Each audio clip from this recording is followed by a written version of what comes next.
Good afternoon, ladies and gentlemen of the crypto space. We're live on a Monday, May 15th at 11:44 a.m. And with what little opportunity remains in crypto markets as capital continues to flood out of the system, chasing 5% risk-free rate of return on pure cash, which is something that we were interested in on Aave for a fair amount of time during relatively exciting periods in crypto markets. It's like, why the fuck are we doing anything in the crypto space when we can get that kind of return? Because people are hoping for those outsized returns, but those outsized returns are not going to necessarily occur in the markets that have already been capitalized. So this stream, we're going to talk about current liquidity conditions, current opportunities in the markets, of which there are few. And it's going to be pretty simple. You can be like, oh shit, that makes sense, Noah. And without further ado, what opportunities remain in the crypto markets? First, let's take a peek at liquidity. Arbitrum actually stands out with a 4.43% change in liquidity to the downside. Now, bear in mind, that's extraordinary. That is a huge amount of capital outflow. Yesterday, $78 million flowing out. Where's the money going? Who made it? That's a lot of millions of dollars. So there's still plenty of opportunity. But opportunity really comes at a cost. So what does that mean? That means if you could bridge over $5 million, you could probably make a mill or two capitalizing on assets that are 10 million market cap, 15 million market cap. There's the opportunities expand with the capital that you have.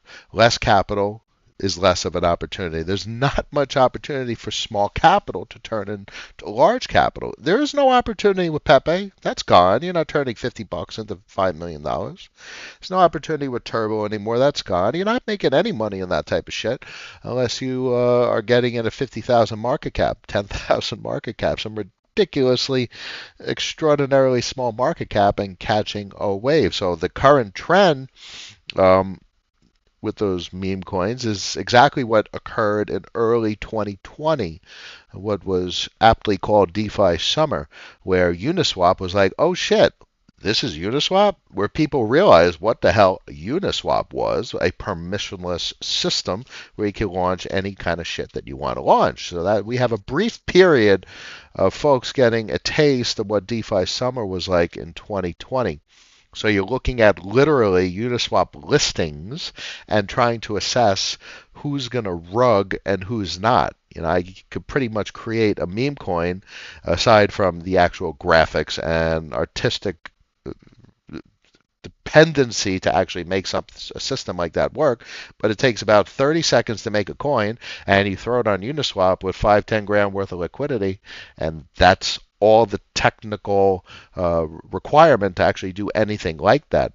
And everyone hunting on Uniswap is trying to assess whether that person is going to drain that liquidity, because literally they own the liquidity, all of it. Excuse me. Ben and PSYOP, and people are interested in that kind of activity. So bear in mind, all of that's a waste, I would argue, on mainnet and the L2s. But PulseChain just launched, so that's a bit of a different consideration. Some of the same consideration, but a bit of a different consideration. So we have a drained liquidity environment. There's zero value right now on PulseChain. It's worthless. But when the bridge goes online, which it's not yet, I'm tracking the bridge because this is the remaining opportunity in the space. So you're able to bridge actual value into the chain. You're starting with a chain of zero value. So that's interesting because of the market condition, and even more so interesting because of the degenerate nature of the market participants. So PulseChain is like DeFi summer, or what we just experienced with the meme coin frenzy, but for an entire chain. So the potential for capital flow in the PulseChain is probably actually more than even Arbitrum, Optimism. Who knows how much is going to go over? So obviously we have our risk considerations, so we still manage our portfolio prudently, considerately. So you're not deploying, you know, the large amounts that you would to a very trusted high lendiness system on mainnet. You're not having the conversations that we're having with about Curve and Frax and systems that are actual infrastructure. You're going to deploy capital if you choose to that is sized according to the risk that you're taking. So bear in mind, because it's a chain that has no capitalization, you're able to likely deploy small amounts of capital and have it have a meaningful effect, own a meaningful percent of just declining a voice call, sorry. Be able to own a meaningful system like a liquidity fork or a lending protocol. But bear in mind, the same due diligence applies. You have to assess whether it's a meaningful protocol that people are going to borrow from. And that's something that I'm thinking about. I'm thinking about PulseChain. I'm thinking about how to capitalize on a frenzy of credit seekers, of people that want to gamble and borrow money to do so. Still have to assess the viability of the protocol, the developers who's doing the fork, because we obviously have seen what is the stuff we played with on Phantom, Geist, and then the fork on Avalanche, because we all got hammered on that stuff. We didn't understand necessarily uh, what we were getting ourselves involved with. But obviously, there's going to be Aave forks, compound forks. There's going to be probably whether Curve puts itself on there or not is another story. I don't know. But credit protocols like Liquidity. Liquidity is probably one of the more interesting forks to think of because you'd obviously be collateralizing PLS over there. So that's probably where I'm thinking from a protocol ownership, because I think there's going to be a lot of borrowing. There's not much borrowing for liquidity on mainnet. It's relatively small compared to other debt protocols, especially compared to money markets. But I think on PulseChain, the degeneracy to borrow and gamble, I think, could be much stronger than the average behavior on mainnet and other L2s. Also LPing, but the problem is there's no infrastructure. And LPing is a failed behavior on mainnet on Uniswap. It's just you're not going to really get anything to where you want to be, especially with the innovations of like Joe on Arbitrum and Avalanche with the way they're structuring the capacity to define your curve of providing liquidity is quite meaningful. It's quite innovative compared to where we started with Uniswap v3. So that is quite interesting. Um, the same rules apply to you want to own a significant percent of the LP. So obviously, with what's going on with meme coin season, as the person who launches the damn meme coin owns 100% of the LP. So obviously, they have the ultimate advantage. They're getting all transaction fees. They have a capacity to exit, getting all of the added liquidity. So that's what you're about to experience, and that's just what's on the screen right here. Once this bridge goes live, you're going to see the frenzy occur, and the question becomes how to capitalize in a risk-considerate fashion in an environment that is absolutely going to be the antithesis of risk-considerate. Look, this is where we are in the markets. That you got Captain Rational talking about PulseChain, and literally there's from a functional and infrastructure standpoint, I mean, come on.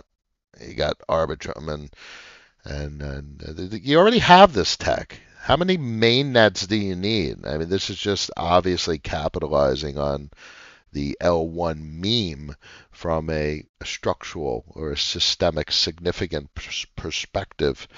The whole meme of mainnet is too expensive. But obviously, that's exactly where you want to be. You want to be where the money's being spent.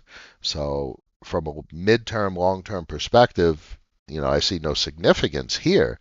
And that could change, but this is not an environment to speculate on change. This is an environment to acquire income and allocate income based on now.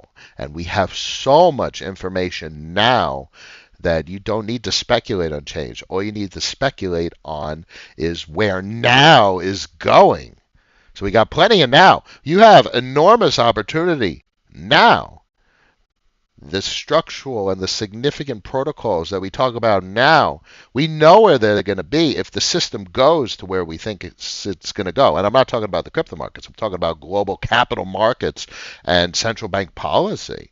So that has such a reduced or marginalized risk profile compared to new, speculating where new is going to go, whether something is going to catch on at all. So take all of this into consideration from a risk management standpoint. I'll be playing around and figuring out what the hell people are doing. If I could turn $5,000 into 50 grand, yay! Or if I could turn $5,000 into $1,000 a week. If I could turn $5,000 into $1,000 a month, like, oh shit, I'm done. I'm satisfied. I don't need to go for degenerate returns. $5,000 into $1,000,000. Few do things like that. And once one person does it, there goes the degeneracy to allocate capital to the most irrational place to allocate capital to.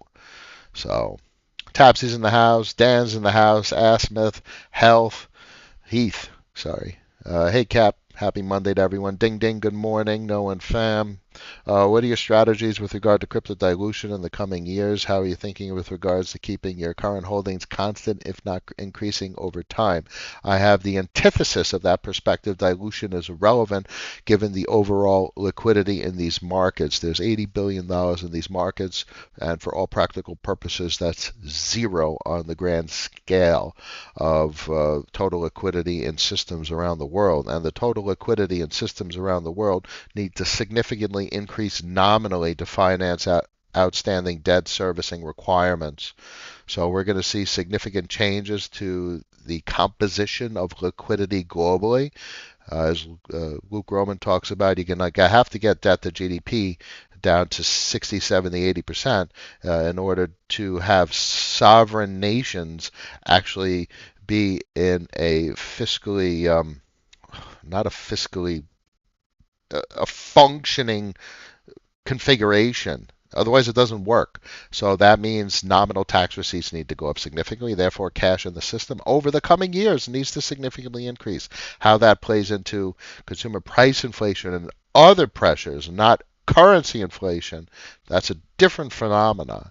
And that basically entails the amount of circulating currency units is going to have to significantly increase over the next 10 years. And this is where what we talk about. These are systems that have a capacity to significantly increase circulating currency supplies. So I'm not worried about dilution. If what I think is going to play out, your positions in significant infrastructure can dilute 100%. You could get your relative ownership cut in half, and it's going to be like, oh shit, things worked out well.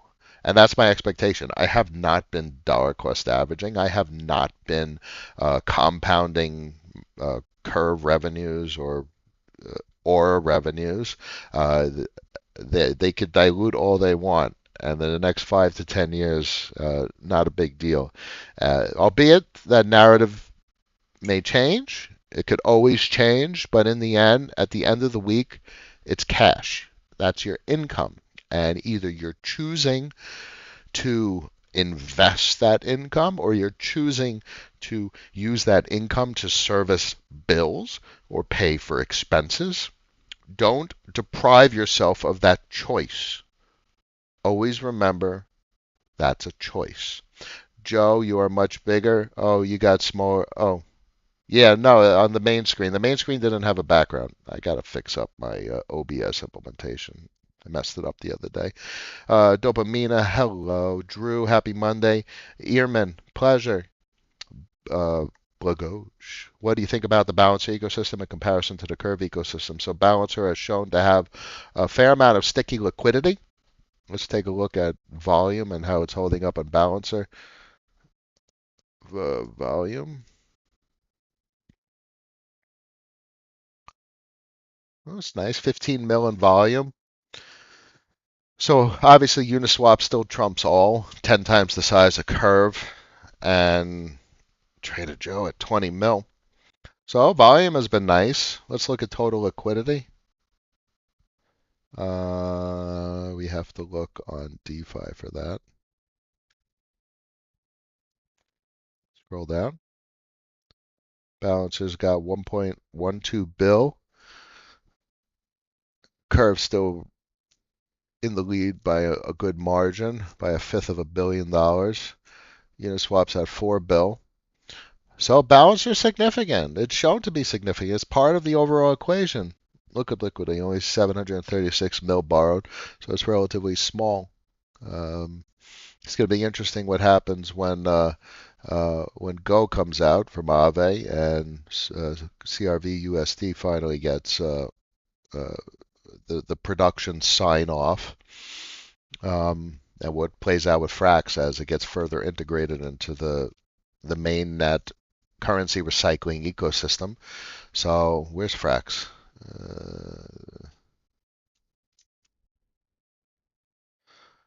638 mil. It's not much further below. It's right below liquidity. What the hell? That's actually interesting to see. But look at the chains. So everything always has a deep narrative to consider. But I think Balancer has shown that it has carved out a niche on mainnet and attracted sticky liquidity, which is very interesting, given that it's very hard to disrupt an ecosystem and carve out a second place position. You almost never in history see a first place position get swapped with second place. How many have you ever seen Lyft do better than Uber? Apple never disrupted Microsoft in business, so you never see the flip. But almost always you see a dominant second actor come on the scene. So it seems to be the case here on mainnet. It's hard to assess what's going on the L2 networks because there's such relatively small liquidity. They're almost insignificant relative to mainnet. They're marginal.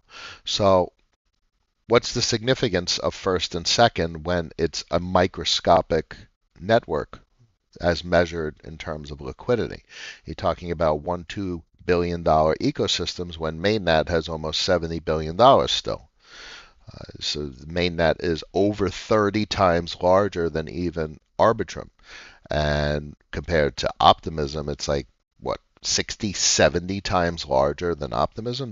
These are microscopic chains you're dealing with. And then obviously mainnet is zero compared to global financials.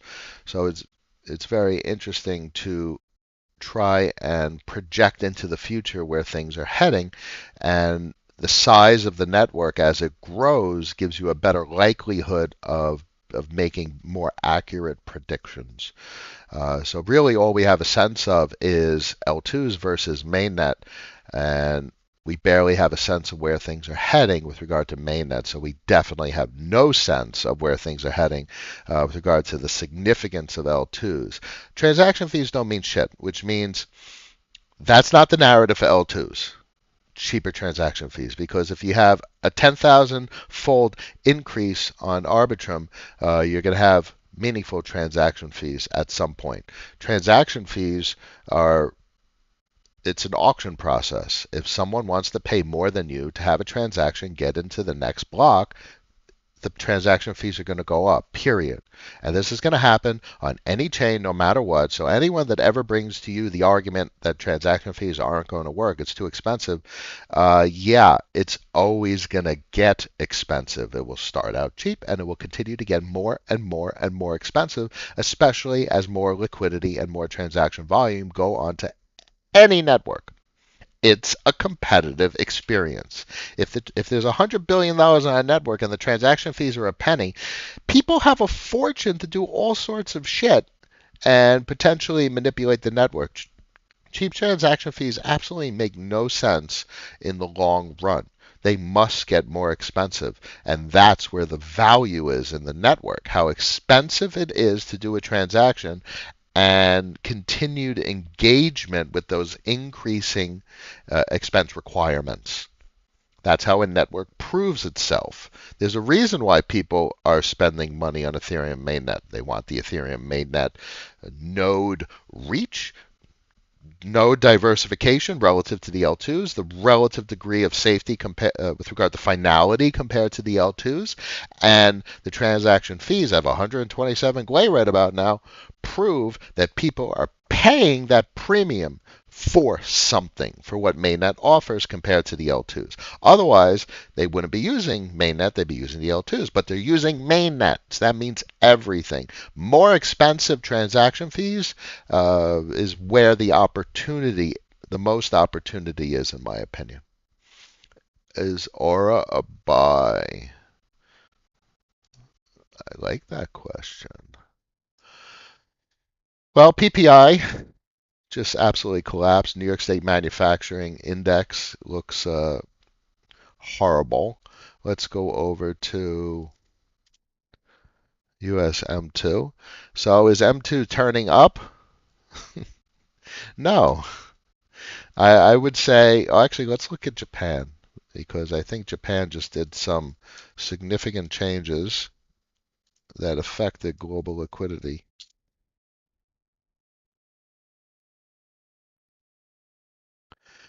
You see that bump? That's trillions of dollars, and that was Japan. So Japan overwhelmingly accounted by itself for M2 United States domestic liquidity contraction since the end of 21. So, this is why especially in these market conditions, all our eyes are on Japan and China because Japan and China have been financing the relative stability of asset prices globally. If there's any disruption, and those are markets that are less consistent and more prone to volatility as compared to U.S. domestic markets. That says a lot because U.S. domestic markets have the tendency to be extremely volatile as well. But as of late, a very constricting liquidity period for the U.S. Domestic situation, Japan and China have been footing the bill. So that's why the markets are stable and they're freaking not tanking on the S&P and Nasdaq, and it all contributes to prevailing sentiment, which affects obviously the crypto space. But liquidity conditions domestically are not the whole story, and that's why we look to Japan and China and what they're doing to the overall composition of liquidity globally. So why do I bring this up when we're talking about stuff like Aura?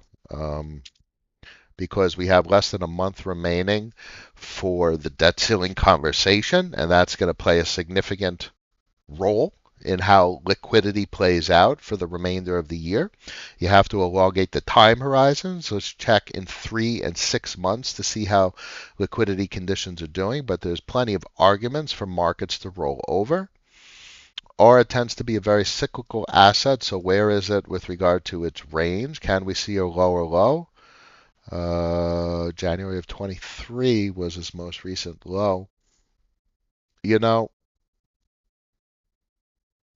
Given this particular pricing at 210, this is an interesting place to potentially acquire a partial position. You definitely wouldn't acquire your desired position at this price point. Desired positions you want as cheap as possible. So that's when you hit the lower low. You see $1.25, $1.50. Now you're getting to discounts. Still not at a discount. And then you got to realize you may never get your discount. So this is why if you're looking for a 5% portfolio position in an asset like this, you fire off a 0.5%. And to have something rather than nothing, if that's the way I would think with regard to an entry into a position. You're still not at a discount. What you're at is a level. You're at a support, a decent support. This break to the downside that started in December of 22 was invalidated to the upside. And I'll highlight that with a little magic marker. So if you notice that this was invalidated because it broke through and regained it as support, pushed up. If this holds, this is a relatively meaningful level with regard to price action going forward. But bear in mind, this is on the daily chart, so this is going to take weeks to assess if this is a meaningful support. What does a support mean? Where the prevailing market actor, you, me, everybody is like, oh shit, this is a decent price. This is where I want to buy something like this. So what do we know? The cash flow for Aura has been dwindling, which is unfortunate. If we go over to the Llama, we can see that we're at about 3.3 cents, and that's not very satisfying. That is a significant decrease in cash flow. This would support the observation that I'm making that I would expect further declines in Aura. As the amount of cash that it's paying, the return that an Aura position is paying decreases, there's less incentive to purchase it. So based on that significant decline in biweekly cash flow, I would expect this to continue its trend lower. So that doesn't mean you don't necessarily fire off a 0.5% or a 0.25% of a portfolio to have something rather than nothing, but it also means there's likely better prices to come. By better, I mean cheaper. Hope that helps. Hasela. JM, I opened an Apple savings account getting 4.15, 4.15. That interest is helping me mentally hoard cash and wait for the system to break. Now, bear in mind, 4.15 is relatively insignificant unless you have significant portfolio. $1 million, you get $41,000 a year. That's nothing to sneeze at, but I appreciate cash.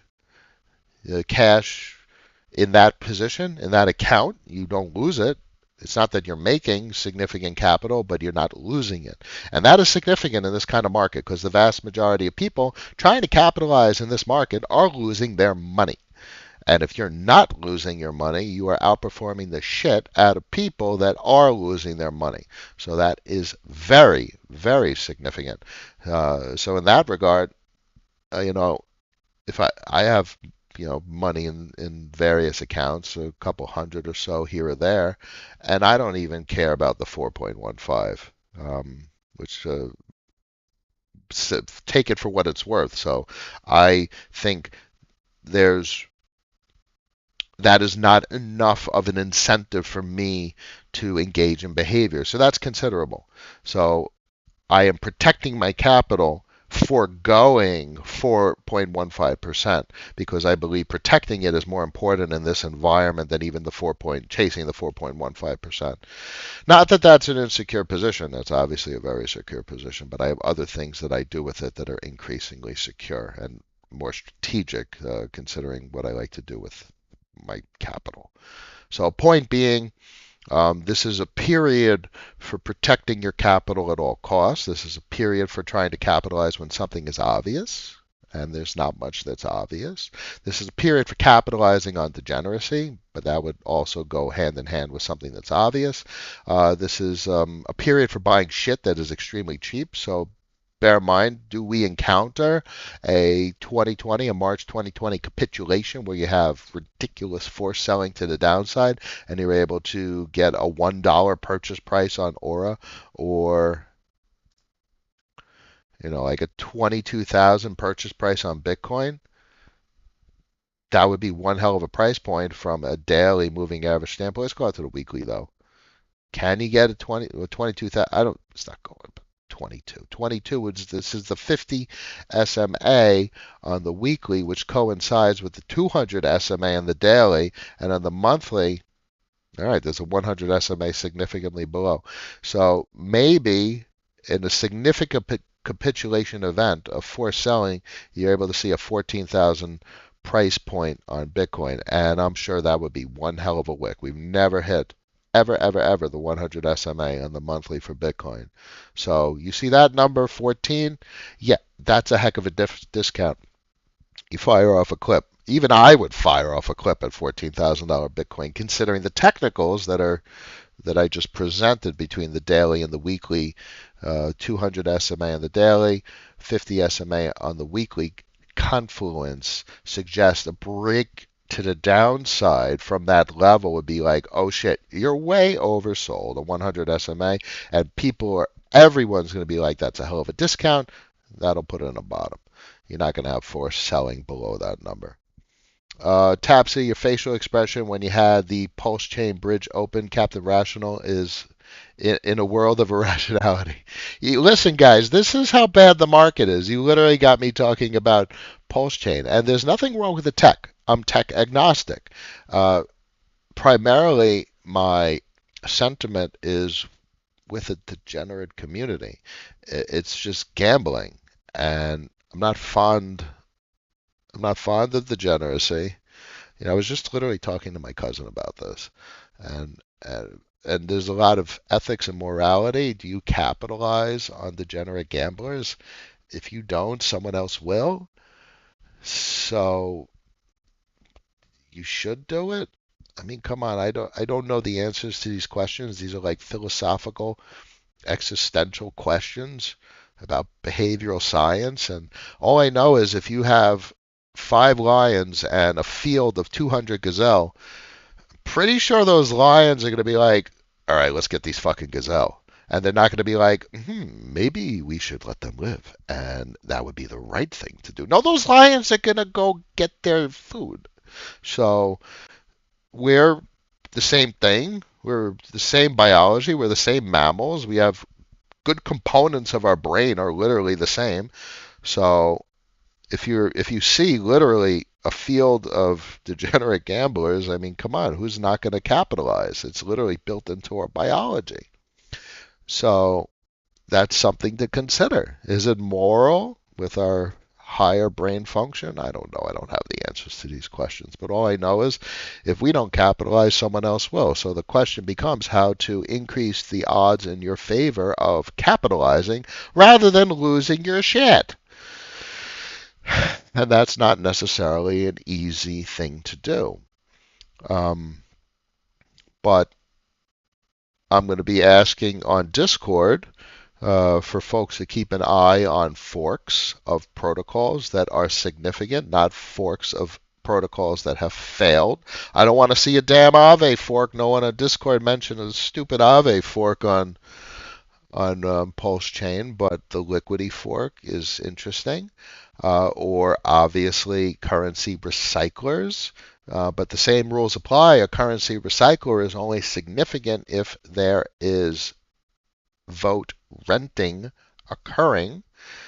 Isn't it horrible that every time someone does a solidly fork comparison, they literally don't even include mainnet solidly, the only one that actually still has the damn solidly name? It's because there's literally no vote rentals occurring.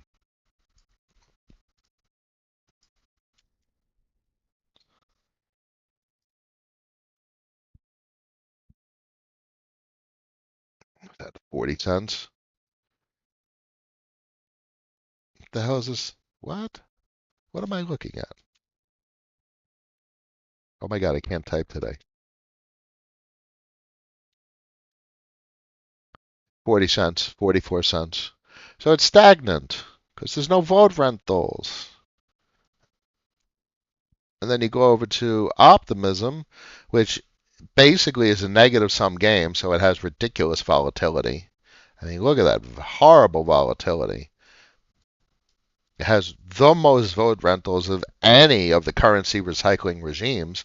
But the problem is there's forced selling. There's people capitalizing and the liquidity's draining from optimism. So it broke to the downside. So this is probably the best example I could have right now to express this idea. You could have literally a great currency recycler, but in this environment, of survival, even it is breaking down. So I have come to believe and understand that the currency recycling regime is very significant, probably one of the most significant innovations thus far in the crypto markets. Velo is a prime example of a successful currency recycler with some of the largest vote rentals, total capital deployed to vote rentals in all of the crypto markets on a microscopic liquidity chain, Optimism. Optimism is a very interesting chain, but all of that combined, you still have a breakdown here technically, because the market condition, it's still not paying enough. This is an interesting level. This was the high back in July of 22, and it erased all of these gains. It's down significantly. So what this shows is even something that makes sense to appreciate, and everyone's like, oh my God, it's a great opportunity. It still has significant depreciation because of the overall market conditions, 62% down.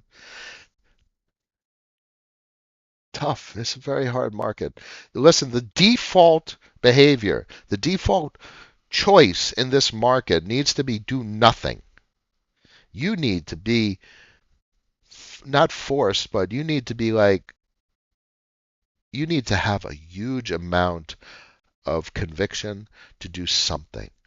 And therefore, it needs to be a well thought out course of action. You need to be dismissive. I want this. I want this. Gone, gone, gone, gone. No, no, no. And the last one remaining is like, okay, 10% of what I was thinking to deploy. That's how restrained you should be in this market. This market is about survival. Because when this market returns, when you start to see Ethereum mainnet, liquidity, stables, when you see total stablecoin market cap across all chains up 5%, Ethereum mainnet alone up 5%, that's when you really want to have your damn capital, boys and girls. When it's a positive sum game, not trying to carve out gains in a negative sum environment, you're swimming upstream. Don't do it to yourself. My man Tapsy. Some good stories today. Dan, for tokens like CVX and FXS, I'm just compounding from now and collecting LP until peak euphoria. Now, bear in mind, everything I say is not necessarily what this all that's reasonable. That you're DCAing.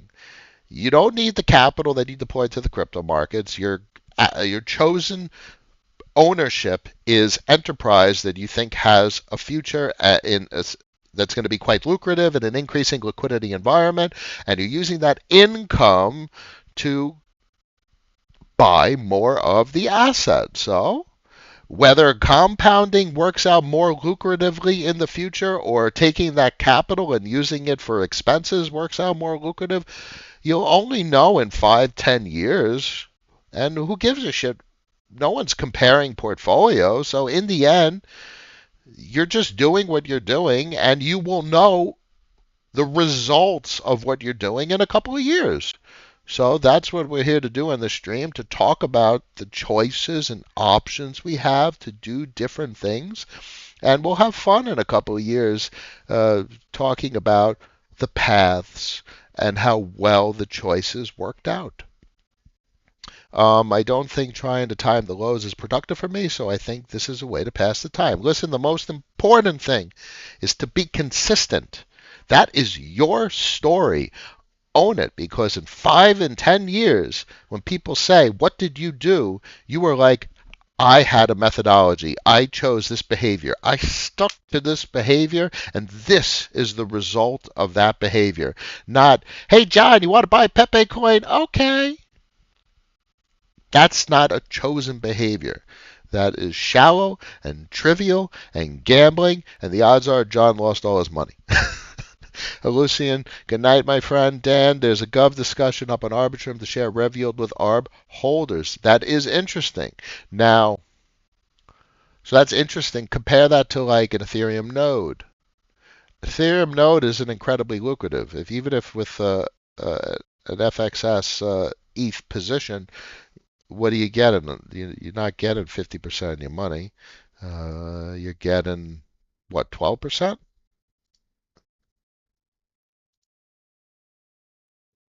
9% on your money. So 9% beats that 5% in a bank account, but you're exposed to the volatility of Ethereum. But obviously, with a 5-10 year time horizon, there is a more likely than less likely uh, chance for the collateral to appreciate, and therefore your revenue to appreciate, because that revenue can compound. So, can the same occur for Arbitrum? Sure. It's a speculation. I don't have a clear, and you speculate based on vision. You speculate based on a narrative, a story that you could tell. I don't have a clear vision for the significance of the L2s yet. I don't see banks giving a shit about L2s. And that's what I'm interested in. I'm interested in a bank in Switzerland that has $100 million, and they're like, okay, we want to collateralize it. We need a collateral asset. Okay, maybe they're more open to Ethereum at that point, and they're able to borrow $50 million, and how are they going to do that? So that's what I'm interested in. I'm interested in the large numbers, expensive transaction fees, stuff that banks will be interested in the coming years, not cheap transaction fees. So I'm not interested in the cheap transaction fee narrative. It doesn't, I don't see it as opportunity in any regard. So, that's what's so distasteful about folks saying, oh, the transaction fees are too expensive. No, that's exactly maybe the contrarian take that is most meaningful. It's the expensive transaction fees that are the most interesting. Why are people spending that kind of money? That's what's meaningful. And what's so distasteful about folks looking for those cheap transaction fees, doesn't that seem like I need to participate? I can't use Ethereum mainnet. I need cheap transaction fees so I can try and buy something that I don't understand at all and try and turn little money into big money. No, listen, then just stick to buying Ethereum. Buy it on a damn centralized exchange where the transaction fees are zero, and then throw it on a ledger. Oh, look, there's no transaction fees in that investment process. There. So the need to engage with an ecosystem and the need to seek cheap transaction fees is too forced for it to serve the majority of investors looking for that behavior. It reeks of desperation. And that is not how to be a successful investor. Now, I'm not being critical. I understand this behavior, but I also understand that the vast majority of investors fail. Therefore, that behavior must be a way to fail. This is all just me trying to highlight that the expensive transaction fees of Ethereum mainnet are expensive for a reason. Um, Love the llamas. Llamas are awesome. I'm not inclined to drop 18 grand on a conic llama.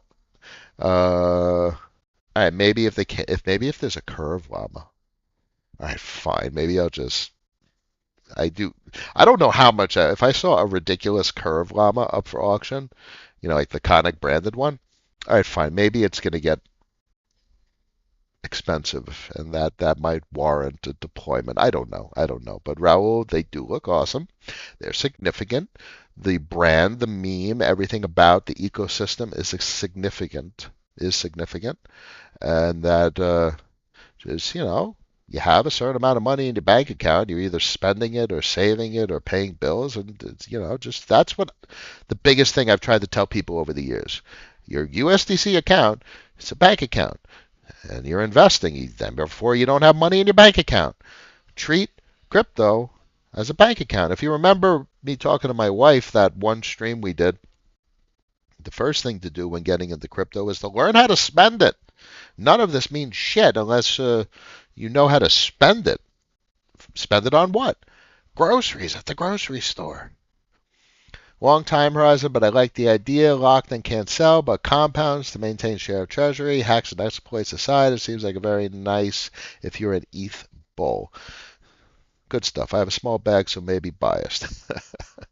0x acid you're talking about. Yeah, Arbitrum. Yeah, I don't know. Listen, I've said over the years, 1% of the portfolio to 10% changes everything. Over diversification is not a path to success. Concentrated bets is how you turn a portfolio into a winning portfolio. So I don't know. I don't have the answers to the questions. All I have after all these years is conversation about all the considerations. Llama floor at 1.9 ETH. That's good stuff. I bet curve llamas would go for just the same, if not more than the conic one. So that's an interesting question. Would I buy the curve one for the price that the conic one went for? I know my wife would probably kill me. Under better times, I would have bought it unquestionably. In a second, I would have bought it. In the current economic conditions, I'm sure as hell thinking about it. Honestly, I may buy it for that price. I'm going to try and restrain myself. It's a big. If there's only one, and it's the curve. There's only one curve. There's only one llama, and it's a curve llama. That's kind of big, and it's interesting. It's exciting, something to own. Um, I wouldn't even think about resale. That's the thing about my NFTs. I don't even think about resale. Curve has made a big difference in my life. It's a significant thing to own. From what I own, it makes a big difference in my life. So that owning that would be representative of the effect Curve has had on my life. So that would be the significance. I wouldn't even think of selling it at all. Anyway, all right, I thank you all for sticking around to the end. 35 people in the stream, 12 likes. Hit that thumbs up button. May 15th at 12:31 p.m. Tell everyone to subscribe and tell everyone to survive because the next couple of years are going to be interesting. After party on Discord for the most rational community in the entire crypto space.